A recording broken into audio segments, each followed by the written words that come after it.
Yes, the army administration, the Mughals introduced the Mansabdari system.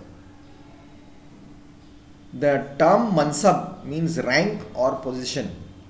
The Mansabdar was the person who held a particular rank. His rank determined his salary and his military responsibilities. A Mansabdar's rank was divided into two, Zat and Savar. The former determined the number of soldiers under him, and the latter the number of horses he was expected to maintain. So the Zat was taking care of his manpower. The Savar is when you ride on top of a horse, you are doing savari. The Savar are the persons who should take care of the number of horses he had to be taking care of, or to maintain, feeding them, taking care of them. The Zat ranks ranged from 10 to 10,000. Generally, those above 5,000 were given only to princes. The range, salary range and their type of capabilities, above 5,000 was sent to the emperor for his princes, the bodyguards and all for him. The salary of a Mansabdar was fixed in cash. However, it was paid by assigning him a Jagir. A land was given to him, the taxes from which would be equal to his salary. Okay, suppose he is given a Jagir and that taxes are coming up. So that amount of tax is equal to your salary, so you take that Jagir. He was expected to collect the revenue from his Jagir, and with the money collected, maintain his household and pay his troops. His manpower he has to take care of. That Jagir was given to him. Calculate the yearly salary of Mansabdar X if he is paid 2 rupees 50 paisa per month for each soldier under him and 1 rupee 25 paisa for each horse he maintains. Now how many soldiers? We have to know that. Mansabdars were promoted, demoted or transferred according to the wishes of the emperor, because he was the sole power. His rank was also not hereditary. When a Mansabdar died, his Jagir was taken away and given to someone else. Compare this with the situation of Firoz Shah Tughlaq, which in your opinion was better system, and why? We have to go back to the sultans. During the sultan times also this Mansabdar thing was happening, and I guess that became hereditary most probably, but it was stopped. Agriculture. You already know that the land was the main source of revenue.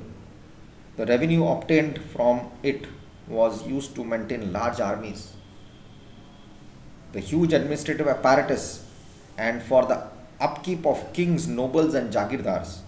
All rulers tried to increase the productivity of land. Agriculture, farming.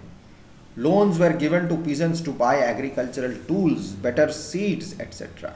So this agricultural thing has been going on, and still today India is good at agriculture. The rulers also encouraged peasants to bring more land under cultivation by exempting them from paying taxes on such lands for a few years. Prime Minister Krishi Yojana, he is also the emperor of our country, but it's democratic. He is also doing things all for farmers. Farming there's nothing better than farming and agriculture. Money is there. You are your own boss, you are cultivating the land, the atmosphere is good, your plants are there, people are able to eat, you are taking care of yourself, you have animals, you have domestic animals, you have fruits, you don't have to go to the market to buy anything, you have everything with you. Agriculture is the best thing. Most peasants lived at a subsistence level.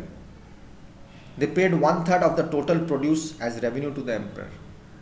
This gradually increased to 1/2. That is the problem started everywhere. Also in the past, in foreign countries also this happened. In times of natural calamities, however, the revenue was either reduced or sometimes totally written off. Natural calamities like this pandemic happened, or heavy rainfalls happened, flood happens, he used to not take the tax. Sometimes it was reduced, or it was sometimes written off. Written off means you don't have to pay this time. The peasants had a hereditary right to cultivate their land. They could not be evicted as long as they paid the revenue. Even if it's not his land, as long he is paying, okay, you stay there, you keep on doing your work. However, increasing demand for revenue gradually resulted in many peasants becoming landless. They were being exploited. The poor people have been always been exploited. They didn't have the resources, they didn't have the money, so they were exploited. They began to work on the land of the zamindar for wages. Now where their land is going, the zamindars exploited them more, is to give them loan. Okay, this is your land, okay, give me the loan, take this money, or take care of yourself. Now you work on my field until you finish completing this loan. These things happened. They began to work on the land of the zamindar wages. This produced alarming consequences in the later years. You will read about this in 8 when you go to it. So this chapter was done of the Mughals. Please read it again thoroughly. I am requesting you, go through it, try to make your notes and solve the question answers. Is your homework. Listen it properly. Homework, Mughals. Whatever chapters are done, please complete all homeworks. Okay. So now we come to page 49. That is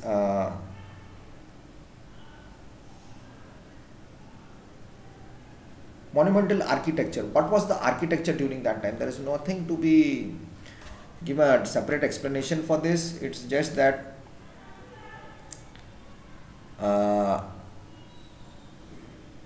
I have to read through and we'll be able to do. After that we'll do towns, traders and craftsmen, tribal communities, religious beliefs in India, what happened during that time. So this is all about extensive reading and trying to understand and learning. Okay, so history is his story, so we have to read and understand and remember. It's all about that. Memory chip has to be good. So a large number of monuments were built during the medieval period. Kings built both religious and secular structures. Religious monuments included temples and mosques, while secular monuments included forts, palaces, tombs, tanks and wells. Religious monuments, temples and mosques. Secular monuments, where all people could come and go, were forts, palaces, tombs, tanks and wells. For everybody. Why architecture? Why is this architecture? Have you ever wondered why the medieval period is so rich in architecture? There are many reasons. They wanted to show that their status symbol. We build houses, isn't it? We build houses when we wanting to do something for the society. I am the chief minister, or I am the PWD officer, or I am my sector area, I am the chief, or I am in charge of my political party in my area, of my colony. So I try to do something. I try to show that, okay, I am powerful. I have done this for myself or for my people or for my house or for my family. We try to show. We buy a car. We buy mobiles also these days. Status symbol. We want to show, oh, Apple iPhone is the top thing. Same thing he'll be doing, hi, hello. Same WhatsApp messages he'll get. Okay. This is all about. Show your status symbol, what you have done and why you have done it for this person. So I'll come back in the next video.